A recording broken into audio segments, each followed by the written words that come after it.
السلام علیکم ورحمۃ اللہ وبرکاتہ۔ الحمد للہ رب العالمین والعاقبۃ للمتقین، والصلاة والسلام علی اشرف الانبیاء والمرسلین وعلی آلہ وصحبہ اجمعین، اما بعد فقد قال اللہ تبارک وتعالی فی القرآن المجید والفرقان الحمید، اعوذ باللہ من الشیطان الرجیم، بسم اللہ الرحمن الرحیم، وما ارسلناک الا رحمۃ للعالمین، صدق اللہ العلی العظیم۔ وقال تعالی فی مقام آخر فی شان حبیبہ الکریم، ان اللہ وملائکتہ یصلون علی النبی یا ایہا الذین آمنوا صلوا علیہ وسلموا تسلیما، اللہم صل علی سیدنا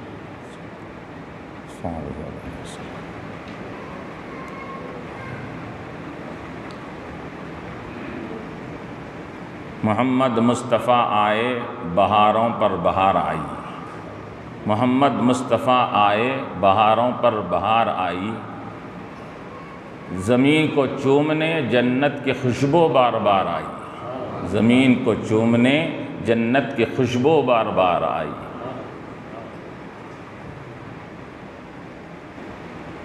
حاضرین اکرام،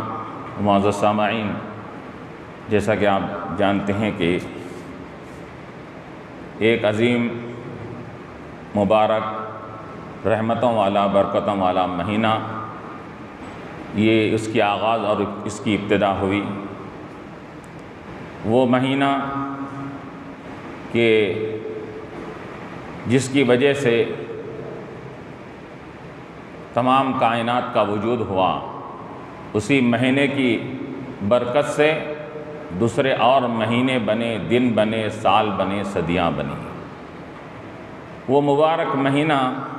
جس میں اللہ تبارک و تعالیٰ نے اپنے حبیب علیہ السلام کو دنیا میں مبعوث فرمایا، دنیا میں بھیجا، اور اس مبارک مہینے کو ہم یاد کرتے ہیں ربیع الاول سے۔ ربیع کہتے ہیں عربی میں فصل بہار کو، فصل بہار کو ربیع کہتے ہیں، چونکہ حضور صلی اللہ علیہ وسلم کی آمد کے ساتھ ہی بہاروں کا سلسلہ شروع ہو گیا تھا، اس وجہ سے اس آپ کے ولادت کے مہینے کو ربیع الاول کہا جاتا ہے۔ ربیع الاول پہلی بہار، اول کے معنی پہلی کیا ہے؟ تو اول پہلی بہاریں جو دنیا نے دیکھا ایک زمانے کے بعد، وہ ربیع الاول کے مہینے سے انہوں نے دیکھا اس کا۔ چنانچہ یہ بہار کا موسم ہو، یہ بہار کا مہینہ جو نام اس کا رکھا گیا ہے، تاریخ میں آتا ہے، سیرت کی کتابوں میں لکھا گیا ہے کہ حضور پاک علیہ السلام کی آمد سے پہلے دنیا میں قحط سالی، بھوک، پیاس، افلاس، غربت،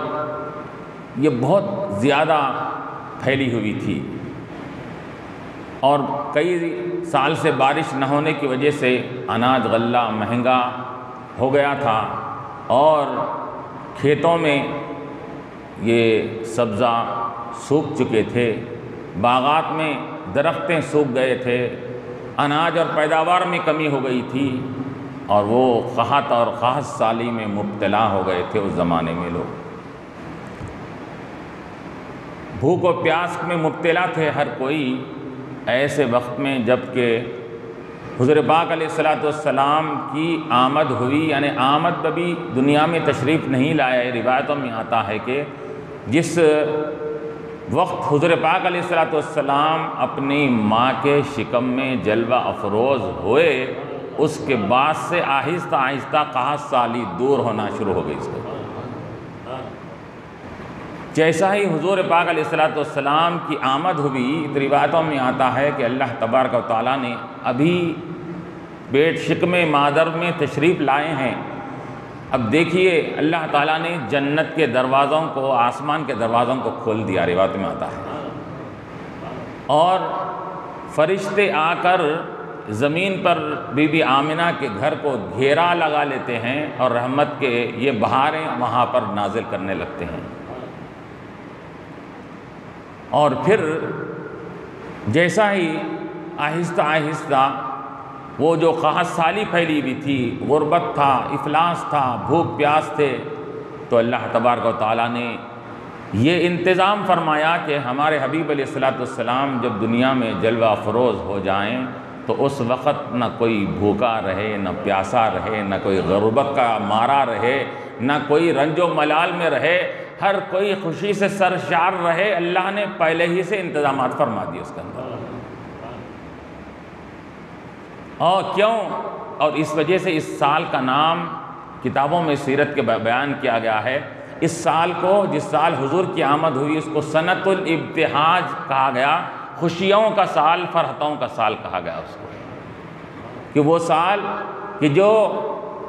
ایک زمانے سے لوگ مصیبتوں میں مبتلا تھے، فاقوں میں مبتلا تھے، اللہ تعالیٰ نے مصیبتوں کو، فاقوں کو دور کر کے ان کو خوشیوں کا سال بنا دیا، تو اس کا نام سنۃ الابتہاج رکھا گیا۔ بہجت اور سرور کا سال، خوشی اور فرحت کا سال اس کو شمار کیا جانے لگا اس کے اندر۔ کیوں؟ اس وجہ سے کہ اللہ نے ایسا انتظام اور ماحول، بلکہ روایتوں میں کیا آتا ہے کہ جس سال حضور کی آمد ہوئی دنیا میں، اس سال اللہ تبارک و تعالیٰ نے کسی بھی گھر میں کسی بھی عورت، حاملہ عورت جو تھی، اس کو لڑکی تولد نہیں ہوئی، ہر ایک کے پاس لڑکے تولد ہوئے، ہر ایک کے پاس لڑکے تولد ہوئے۔ حالانکہ یہ لڑکی کا پیدا ہونا باعث رحمت برکت ہے، یہ اور بات ہے، لیکن اس زمانے میں جو ماحول تھا،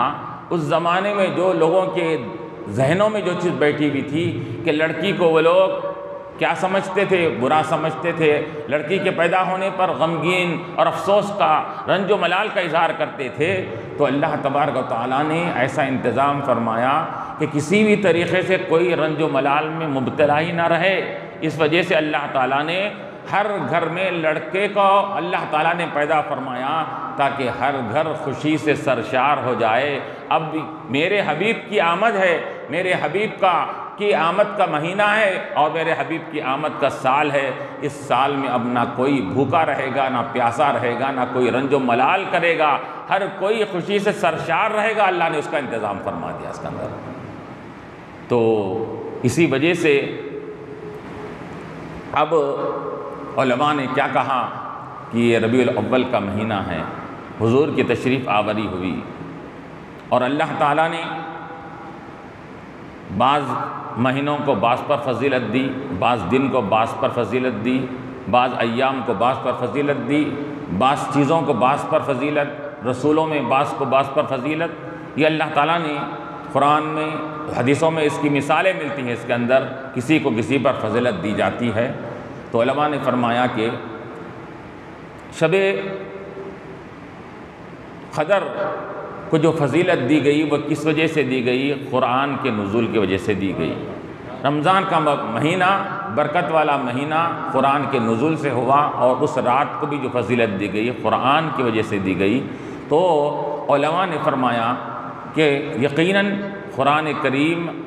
امت مسلمہ کے لیے، بنی نوع انسان کے لیے یقیناً ایک نعمت غیر مترقبہ ہے، ایسی نعمت ہے جس کا کوئی بدل نہیں ہو سکتا۔ وہ نعمت بھی ہے، ہدایت کا سرچشمہ بھی ہے، اس کے اندر علوم و فنون جو اللہ تعالیٰ نے بیان فرمائے ہیں، اسی علوم و فنون سے انسان اس کی ہدایت سے ہدایت حاصل کر کے دنیا اور آخرت میں کامیابی حاصل کر سکتا ہے۔ ایسی زبردست اللہ تبارک و تعالیٰ نے کتاب عطا فرمائی، تو اس کتاب کے نزول کی وجہ سے اللہ تعالیٰ نے رات کو ہزار مہینوں سے افضل قرار دیا، اور وہ مہینوں کو سب مہینوں سے افضل قرار دیا۔ تو اب علماء فرماتے ہیں کہ قرآن کریم یقیناً یہ نعمت غیر مترقبہ بھی ہے، ہدایت کا سرچشمہ ہے، اس کے اندر ہر قسم کے علوم و فنون بھی ہے۔ یہ امت مسلمہ کے لیے دین و دنیا کی بھلائی اور دین و دنیا کے خیر کا ضامن بھی ہے قرآن کریم۔ لیکن یہ بتلائیے کہ یہ قرآن کریم کے علوم، اس کی ہدایت اور اس کی تمام تر رحمتوں کو برکتوں کو حاصل کرنا اگر ہے تو جب تک کہ اس ذات مقدس کے یہ قدموں سے، اس ذات مقدس کے دہلیز پر جب تک کہ جبین نیاز کو خم نہیں کریں گے، وہ قرآن کریم کی ہدایت کا اور قرآن کریم کی رحمتوں کا، برکتوں کا، علوم و فنون کا حاصل کرنا انسان کے لیے مشکل ہے۔ جس قرآن کریم کی وجہ سے اللہ نے مہینے کو اور رات کو افضل قرار دیا، وہ قرآن کریم بھی کس سے ملتا ہے؟ اس کو سیکھنا ہے تو اس کو سکھانے والا کون ہے؟ اس کی تعلیم دینے والا کون ہے؟ تو اللہ تبارک و تعالیٰ نے حضور کو معلم انسانیت بنا کر بھیجا، اور حضور نے کیا فرمایا؟ بعثت معلما، میں دنیا میں معلم بنا کر بھیجا گیا ہوں، علم سکھانے والا بنا کر بھیجا گیا ہوں۔ تو معلوم یہ ہوا کہ قرآن کے علوم کو سیکھنا بھی ہے تو معلم کائنات سے سیکھنا پڑے گا، معلم انسانیت سے سیکھنا پڑے گا۔ تو جب کتاب کے برکتوں کا یہ عالم ہے، کتاب کی رحمتوں کا یہ عالم ہے، کتاب کی فضیلت کا یہ عالم ہے، تو کتاب کے سکھانے والے کے فضیلت کا کیا عالم ہوگا اس کے اندر؟ کتاب کے ہدایت کو، اس کی رحمتوں کو، برکتوں کو لوگوں تک پہنچانے والے کے مقام و مرتبے کا کیا عالم ہوگا؟ اسی وجہ سے علماء نے فرمایا کہ یقیناً اس رمضان کے مہینے میں قرآن کا نزول ہوا ہے، لیکن یہ مہینے میں صاحب قرآن، وہ ذات جس پر قرآن کریم نازل کی گئی، اور وہ ذات جو قرآن کریم کی ہدایت کے معلم بنا کر دنیا میں بھیجے گئے، ان کا اس مہینے میں یہ آپ کی جلوہ افروزی ہوئی۔ تو اس لحاظ سے علماء نے کہا کہ وہ مہینہ قرآن کی وجہ سے افضل ہے تو یہ مہینہ صاحب قرآن کی وجہ سے افضل ہے۔ اور پھر جیسا کہ کہا گیا کہ یہ میلاد کی امت مسلمہ یہ میلاد کی محفلیں مقرر کرتی ہیں، حضور کے میلاد کے تذکرے ہوتے ہیں، ولادت اور پیدائش کے احوال بیان کیے جاتے ہیں، حضور کے فضائل و کمالات بیان کیے جاتے ہیں، سیرت کے مختلف گوشوں کے اوپر یا اس میں بیان کیا جاتا ہے۔ تو یہ میلاد کی محفلیں کے تعلق سے ہمارے اسلاف نے کیا بیان کیا؟ یہ سلسلہ صدیوں سے جاری ہے، یہ کئی زمانے سے یہ سلسلہ جاری ہے کہ ہمارے امت مسلمہ نے یہ کئی صدیوں پہلے سے اس کا اہتمام کرتے آئی ہے کہ میلاد کے مہینے میں میلاد کی محفلیں مقرر کرنا، حضور کا میلاد پڑھنا، حضور کی ولادت کے تذکرے کرنا، حضور کے احوال و فضائل بیان کرنا، یہ سلسلہ کافی زمانے سے جاری ہے۔ تو علماء نے اور ہمارے اکابر نے اس پر تجربہ کرنے کے بعد بتلایا ہے کہ یہ میلاد کی محفلیں، میلاد کی جو محافل ہوتی ہیں، یہ یقیناً انسان کے لیے دنیا میں بھی خیر اور برکت لاتی ہے، آخرت میں بھی خیر و برکت لاتے ہیں۔ چنانچہ اس پر مال جو خرچ کیا جاتا ہے میلاد کے لیے، تو علماء نے فرمایا کہ یہ مال جو خرچ کیا جاتا ہے، اللہ تبارک و تعالیٰ جس حیثیت سے مال کے اوپر میلاد کا تذکرہ کیا جاتا ہے، میلاد کے بعد کہ جس کھانے پہ اوپر میلاد کی فاتحہ پڑھی جاتی ہے، قرات کی جاتی ہے، تو اللہ تبارک و تعالیٰ جس کھانے پر پڑھی جاتی ہے، جس کھانے کو درمیان میں رکھ کر میلاد کا تذکرہ کیا جاتا ہے، اللہ تعالیٰ کھانوں میں برکت عطا فرماتے ہیں۔ اور پھر حضرت حسن بصری رحمۃ اللہ علیہ کا ایک قول علماء نے نقل کیا، تو آپ فرماتے ہیں کہ میرے یہاں اگر احد کے پہاڑ کے برابر بھی اگر سونا اگر میرے پاس میسر ہو تو میں ان تمام پیسوں کو حضور کی میلاد پر خرچ کرنے سے پیچھے نہیں ہٹوں گا اس کے اندر، کیونکہ یہ ایسا پیسہ ہے، ایسا روپیہ ہے جو انسان کو اس کا عوض دنیا میں بھی ملتا ہے، آخرت میں بھی ملتا ہے۔ حضرت جلال الدین سیوطی رحمۃ اللہ علیہ نے لکھا ہے کہ جس مقام پر، جس محلے میں، جس مسجد میں اور جس گھر میں حضور کی میلاد کے تذکرے ہوتے ہیں، حضور کے میلاد کے احوال بیان کیے جاتے ہیں، تو اللہ تبارک و تعالیٰ کا یہ معاملہ اور انتظام ہوتا ہے کہ اللہ تبارک و تعالیٰ فرشتوں کو آسمانی دنیا سے بھیجتے ہیں، وہ محفل کو فرشتے گھیر لیتے ہیں، اور وہ جس مقام پر ہو رہا ہے اور جو منعقد کر رہے ہیں، وہ منعقد کرنے والوں کے لیے وہ فرشتے دعائے مغفرت فرماتے ہیں اس کے اندر۔ اور یہی نہیں، جلال الدین سیوطی رحمۃ اللہ علیہ نے یہ بھی لکھا کہ یہ جس محلے میں حضور کی ولادت کے تذکرہ ہو تو اللہ تبارک و تعالی حضور کی ولادت کے تذکرے کی برکت سے وہاں پر جو بیماریاں، وبائیں، بلائیں، پریشانیاں، امراض پھیلے ہوئے ہیں، اللہ تبارک و تعالی حضور کی ولادت کے تذکرے سے وہ پورے بلاؤں اور آفتوں کو اللہ تعالی دفع فرما دیتا ہے اس کے اندر۔ حضور کی ولادت کے تذکرے سے آنے والی مصیبتیں ٹل جاتی ہیں، بلائیں ختم ہو جاتی ہیں، مصیبتیں ختم ہو جاتی ہیں اس کے اندر۔ چنانچہ حضرت محدث ذکر رحمۃ اللہ علیہ نے بھی اس کا تذکرہ کیا کہ ایک بزرگ تھے، ان کے زمانے میں اس زمانے میں طاعون کی بیماری کثرت سے پھیلی ہوئی ہوا کرتی تھی، تو اس میں کثرت سے اموات ہوتے تھے، کثرت سے لوگ مر جاتے تھے۔ ان کے یہاں بھی اس وقت طاعون کی بیماری پھیل گئی، کثرت سے روزانہ سننے میں آتا کہ کئی افراد انتقال کر گئے، کئی افراد کے موت کے گھانے پر پہنچ گئے۔ تو اس زمانے میں وہ بزرگ کیا کر رہے تھے؟ حضور کی سیرت پر، حضور کے احوال اور حضور کی ولادت پر کتاب لکھ رہے تھے۔ تو کتاب جب لکھ رہے تھے تو انہوں نے یہ محسوس کیا کہ جس دن میں حضور کی سیرت پر کچھ اوراق لکھتا ہوں تو اموات سننے میں بہت کم آتے ہیں، اور جس وقت میں ناغہ کرتا ہوں تو کثرت سے اموات سننے میں آتے ہیں اس کے اندر۔ انہوں نے ابتدا میں تو انہوں نے اس کو اتفاق پر محمول کیا کہ اتفاقی بات ہوں گی، لیکن کئی مرتبہ آزمانے کے بعد انہوں نے اس بات پر یقین کر لیا کہ یہ ممکن ہے کہ حضور کے تذکرے کی برکت کی وجہ سے اموات کم ہو رہی ہیں۔ تو آپ نے یہ لازم کر لیا کہ روزانہ کم از کم میں ایک صفحہ تو بھی حضور کی سیرت پر لکھوں گا، ناغہ نہیں کروں گا۔ تو جو چنانچہ وہ بغیر ناغہ کیے کہ وہ سیرت کی کتاب لکھنا شروع کیے، جیسا یہ شروع کیے ادھر بیماریوں کا معاملہ ختم ہوتا گیا، طاعون ان کے مقام سے دفع ہو گیا، ختم ہو گیا اس کے اندر۔ تو یہ حضور کی ولادت کا تذکرہ یہ آنے والے طاعون، بیماری، وباؤں اور ہر قسم کی امراض سے چھٹکارا دلانے والا بنتا ہے۔ تو یہ اللہ تبارک و تعالیٰ نے حضور پاک علیہ السلام کی آمد کو دنیا میں جو اس مہینے میں آپ نے رکھا اس کے اندر، اور امت مسلمہ اس پر خوشی کا اظہار کرتی ہے، تو علماء نے کہا کہ یقیناً خوشی کا اظہار کرنا یہ امت مسلمہ کے اوپر واجب اور لازم ضروری ہے۔ کیوں؟ اس وجہ سے کہ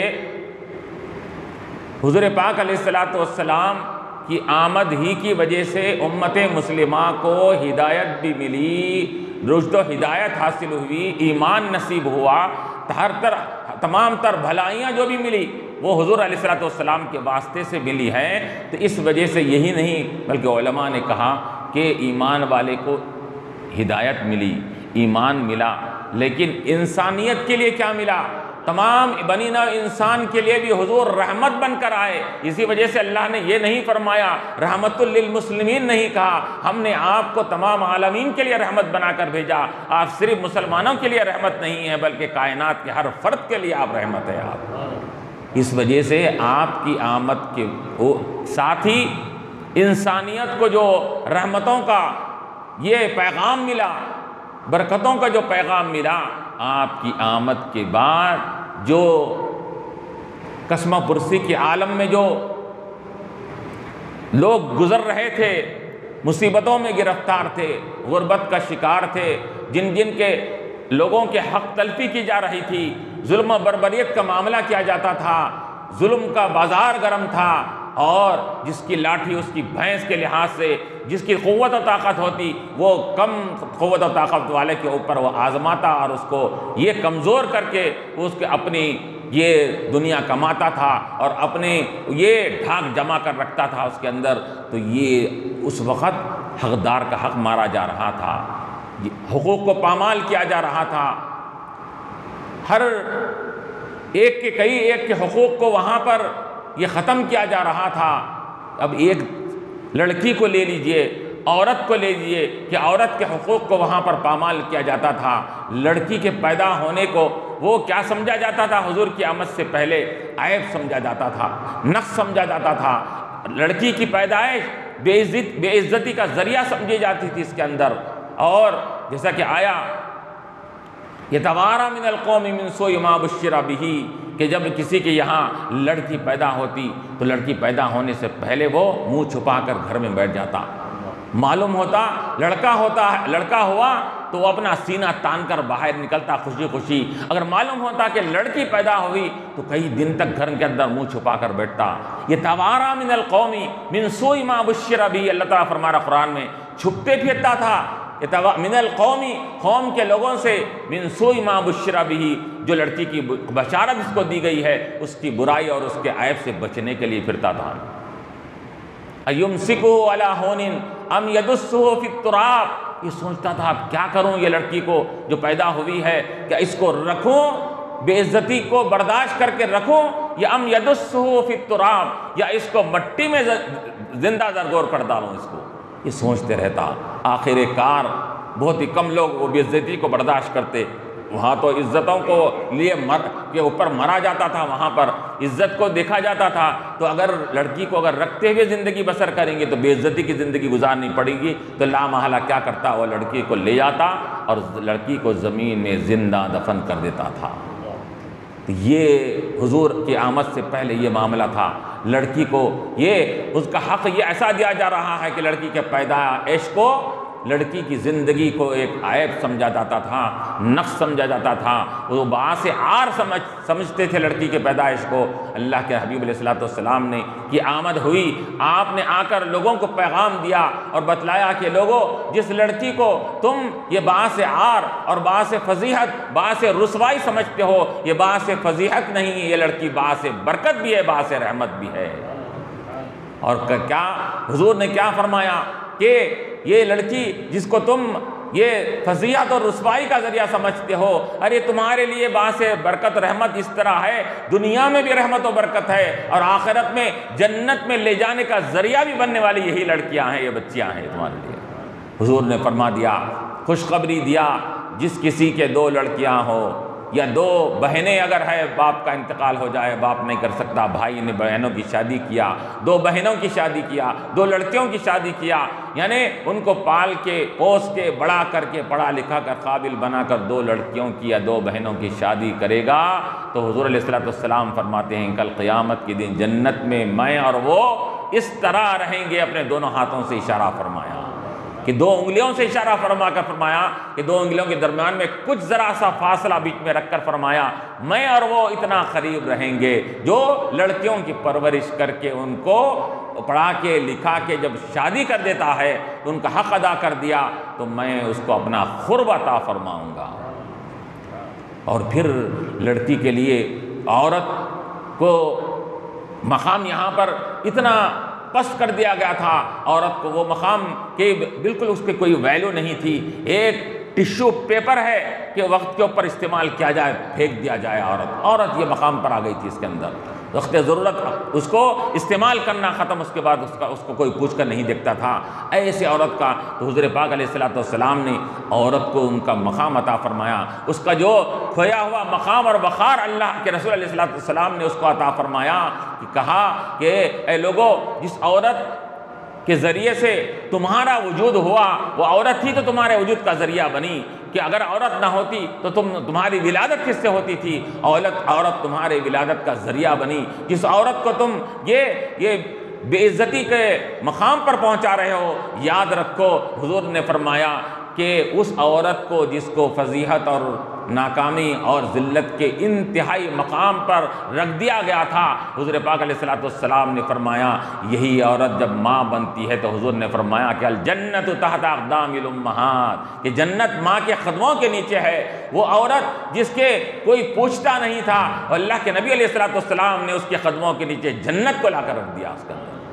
بتایا کہ یہ اپنی ماں کی خدمت کرو گے، ماں کی کے ساتھ اچھا سلوک کرو گے تو یاد رکھو یقیناً تمہارے لیے ماں جنت بنے گی، جنت میں لے جانے کا ذریعہ بنے گی۔ تو عورت کو وہ حقوق اللہ کے نبی علیہ السلام نے عطا فرمایا، اور بیوی کے لیے ان کے حقوق کو، بیوی کو بھی اسی طرح سمجھا جاتا تھا کہ اس کے ساتھ ظلم و زیادتی کی جاتی اس کے اندر، اور بربریت کا شکار بنایا جاتا، مارا پیٹا جاتا، اور اس کے حقوق کی حق تلفی کی جاتی تھی۔ اللہ کے نبی علیہ السلام نے کیا فرمایا، لوگوں تم بیویوں کے ساتھ یہ حق تلفی کرنے سے بچو، یاد رکھو حضور نے کیا فرمایا؟ خیرکم خیرکم لأہلہ وانا خیرکم لأہلی، اے لوگو نماز پڑھنے والا تم میں بہتر نہیں، روزہ رکھنے والا بہتر نہیں، یہ خیر خیرات کرنے والا تم میں سے بہتر نہیں۔ حضور نے فرمایا خیرکم، تم میں سے بہتر وہ ہے جو اپنی بیوی سے اچھا سلوک کرنے والا ہے، بیوی سے اچھا سلوک کرنے والا سب سے بہتر ہے۔ حضور نے یہ تسلی دی اور یہ خوشخبری سنائی کہ تم عبادتیں کرتے ہوگے، اچھے کام دوسرے کرتے ہوگے، لیکن اگر بیوی سے اگر تمہارا سلوک اچھا نہیں تو تم خیر اور بھلائی پر نہیں ہے۔ تم اگر خیر و بھلائی پر آنا چاہتے ہیں تو بیوی سے اچھا سلوک کرو۔ وَأَنَا خَيْرُكُمْ لِأَهْلِي، میں بھی اپنے ازواج مطہرات کے ساتھ حسن سلوک کیا کرتا ہوں۔ تو حضور نے اپنی یہ بیویوں کا وہ مقام دیا اور کہا کہ بیوی یہ تمہارے لیے یہ تمہاری خدمت کرتی ہے، تمہاری یہ ہر تمہارے خواہشات کی تکمیل کرتی ہے، تو اس کے ساتھ حسن سلوک کرو۔ اور حضور نے یہ بھی فرمایا کہ عورت ہونے کے لحاظ سے، صنف نازک ہونے کے لحاظ سے عورت کے اندر کچھ خامیاں کوتاہیاں رہتے ہیں تو تم اس کی کوتاہیوں کو برداشت کرو گے، اللہ تبارک و تعالیٰ تم کو غیب سے اپنے رحمتوں کی بارش برسائے گا اس کے اندر۔ کہ حضور نے اس مثال دیا، عورت ٹیڑھی پسلی سے بنائی گئی ہے، تو ٹیڑھی پسلی اگر ہوتی ہے، اگر اس کو سیدھا کرنے جاؤ گے تو وہ ٹوٹ جائے گی، تو تمہارا کام یہ ہے کہ اس کو ٹیڑھی انداز میں رکھتے ہوئے تم اس کو برداشت کرتے ہوئے آگے زندگی بسر کرو، تو اللہ تعالیٰ تمہارے لیے زندگیوں میں خیر اور بھلائی عطا فرما دے گا اس کا۔ تو یہ حضور نے بیویوں کے حقوق عطا فرمائے، ہاں لڑکیوں کے حقوق عطا فرمائے، ماؤں کے حقوق عطا فرمائے، بہنوں کے حقوق عطا فرما دیے، اور یہ سب عورت کو یہ جنت میں جانے کا ذریعہ۔ اور کیا حضور نے کیا فرمایا کہ جو عورت اپنے شوہر کی فرما برداری کر کے نماز پابندی سے نماز کو ادا کری، اپنے شوہر کے حقوق کو ادا کری، تو اللہ تبارک و تعالیٰ کل قیامت کے دن اس کے لیے جنت کے 7 دروازے کھول دے گا، اور جس دروازے سے چاہے وہ آٹو دروازے سے، جس چاہے دروازے سے چاہے جنت میں داخل ہو جائے۔ حضور نے یہ تسلی اور خوشخبری عطا فرمائی۔ اور اسی طرح غلاموں کے ساتھ، نوکروں کے ساتھ یہ کیا کیا جا رہا تھا؟ ان کے ساتھ ان کے حقوق کو پامال کیا جا رہا تھا، ان کی حق تلفی کی جاتی تھی، غلاموں کے ساتھ نازیبا سلوک کیا جاتا تھا۔ اللہ کے نبی علیہ السلام نے اتنی ترغیب دی، اتنی ان کے غلاموں کے تعلق سے فرمایا۔ روایتوں میں آتا ہے کہ حضور پاک علیہ السلام نے آخری وصیت جو فرمائی دنیا سے پردہ فرمانے کے وقت میں، آپ نے فرمایا الصلاۃ وَمِمَّا مَلَكَتْ أَيْمَانُكُمْ، لوگو نماز کی پابندی کرو اور اپنے ماتحت نوکر چاکر کا خیال رکھو، اپنے غلاموں کا خیال رکھو، اپنے غلام اور باندی کا خیال رکھو، اپنے ماتحت اپنے نوکر چاکر کا حق ادا کرو، ان کے ساتھ نازیبا سلوک مت کرو۔ حضور نے آخر وقت تک یہ غلاموں کے تعلق سے آپ نے تسلی دی اور ان کو خوشخبری دیا جو ان کے ساتھ حسن سلوک کیا کرتے ہیں۔ یہی نہیں، وہ غلام جن کو بالکل سوسائٹی میں کوئی مقام و مرتبہ نہیں تھا، اللہ کے نبی علیہ السلام نے وہی غلام کو یہ ایسا مقام عطا فرما دیا، ایسا مقام عطا فرمایا۔ حضرت بلال جو پہلے غلام تھے، آپ کے تعلق سے حضور نے کیا فرمایا؟ اے بلال، میں نے تمہارے جوتوں کی آواز کو عرش الہی پر پایا۔ میں نے وہ غلام جس کو کوئی خاطر میں نہیں لاتا تھا، جس کو کوئی عزت نہیں دیتا تھا، بازو بٹھانا جس کے لیے کوئی گوارا نہیں تھا، حضور نے عرش پر پہنچا دیا اس غلام کو۔ یہ اسلام نے یہ مقام دیا غلاموں کو، یہ مقام دیا نوکر چاکر اور اپنے ماتحتین کے لیے دیا اس کے اندر۔ تو اللہ کے نبی علیہ السلام نے اسی طرح غریبوں کا معاملہ تھا، یہ مفلسوں کا معاملہ تھا، مسکینوں کا معاملہ ہے، غریب ہے، محتاج ہے، ان کو کوئی پوچھتا نہیں تھا، ان کو کوئی خاطر میں نہیں لاتا تھا، اپنی محفلوں میں نہیں بلایا کرتے تھے۔ دعوتیں ہو رہے ہیں، غریبوں کو نہیں وہاں پر بلایا جاتا، غریبوں کو بلائیں گے تو ہماری عزت ہماری یہ ختم ہو جائے گی، ہماری محفل میں یہ غریب آ کر کیا کریں گے، ہماری عزتوں کو ختم کر دیں گے، اس کو بلایا نہیں جاتا تھا۔ اللہ کے نبی علیہ السلام نے غریبوں کا مقام دیا، غریبوں کو ان کا مقام عطا فرمایا۔ اور یہی نہیں، مقامی عطا نہیں فرمایا، بلکہ آپ نے کیا کہا؟ آپ نے دعا فرمائی، اللہم احیینی مسکینا وامیتنی مسکینا، اے اللہ مجھے مسکینی حالت میں زندہ رکھ، مسکینی حالت میں دنیا سے پردہ فرما۔ یہی نہیں، واحشرنی فی زمرۃ المساکین، کل قیامت میں اٹھوں تو میں مسکینوں کے ساتھ اٹھوں۔ تو یہ مسکینوں کو، غریبوں کو حضور نے تسلی دیا. کیا تسلی دیا؟ اے غریبو، تم کو دنیا میں کوئی اگر تم کو نہیں بازو بٹھا نہیں رہا ہے، تم کو عزت نہیں دے رہا ہے، تو تم اس دنیا کی 4 روزہ زندگی کی میں پرواہ مت کرو. کل قیامت کے دن جب سب اٹھیں گے تو میں تمہارے ساتھ ہوں گا. میں حضور نے مسکینوں کو تسلی دی، غریبوں کو تسلی دی. اب ایسے آقا، ایسے مولا، ایسے حق دلانے والی ذات کی آمد پر خوشیوں کا اظہار نہ کیا جائے تو پھر اب اور کون سا موقع ہو سکتا ہے خوشیوں کے اظہار کرنے کا؟ اگر کسی کو کوئی حق مل جاتا ہے، کسی کو کوئی اپنا کیا ہے چھوٹا ہوا، کھویا ہوا وقار مل جاتا ہے، تو وہ حق دلانے والے کا چرچا کرتا رہتا ہے، وقار دلانے، عزت دلانے والے کو ہمیشہ یاد رکھتا ہے. تو یہاں پر ایک دو کو نہیں، کائنات کے اوپر حضور کا احسان ہوا. ہر کائنات کے ہر فرد پر حضور نے یہ احسان فرمایا کہ ہر فرد کو اس کا کھویا ہوا مقام دلایا. تو اب یہاں پر ہر کائنات کے ہر فرد کے اوپر لازم ہوتا حضور کی آمد پر خوشیوں کا اظہار کرے. اس کا حضور کی آمد پر یہ اپنے فرحتوں کا اظہار کرے، خوشیوں کا اظہار کرے. اور پھر حضور نے کیا فرمایا کہ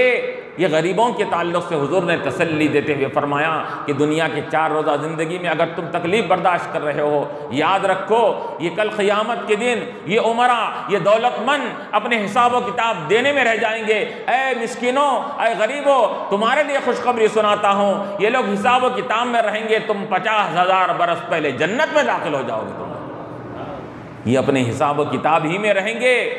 اور تم ہے کہ تمہارا حساب، تم نے زیادہ کمایا نہیں، زیادہ جمایا نہیں، تو تمہارے لیے حساب و کتاب آسان ہو جائے گا. 1000 برس پہلے تم جنت میں داخل ہو جاؤ گے. حضور علیہ الصلوۃ والسلام نے یہ مسکینوں کو یہ خوشخبری سنائی، تسلی دی اس کے اندر. تو اب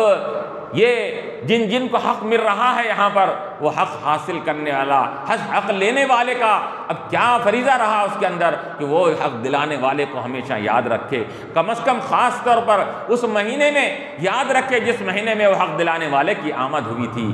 جس مہینے میں اس حق دلانے والے کی تشریف آوری ہوئی تھی، تو اس کا اظہار کرنا چاہیے، فرحتوں کا اظہار کرنا چاہیے، خوشیوں کا اظہار کرنا چاہیے. اور اپنے فرحتوں کا اظہار مختلف طریقے سے، جیسا بھی طریقے سے ہوتا ہے، اس کا اظہار کرنا یہ امت مسلمہ کا فریضہ ہے. ہر بنی نوع انسان کا یہ لازم اور اس کے اوپر ضروری ہے. علماء نے کیا فرمایا کہ اے لوگو دیکھو کہ اگر حضور پاک علیہ الصلوۃ والسلام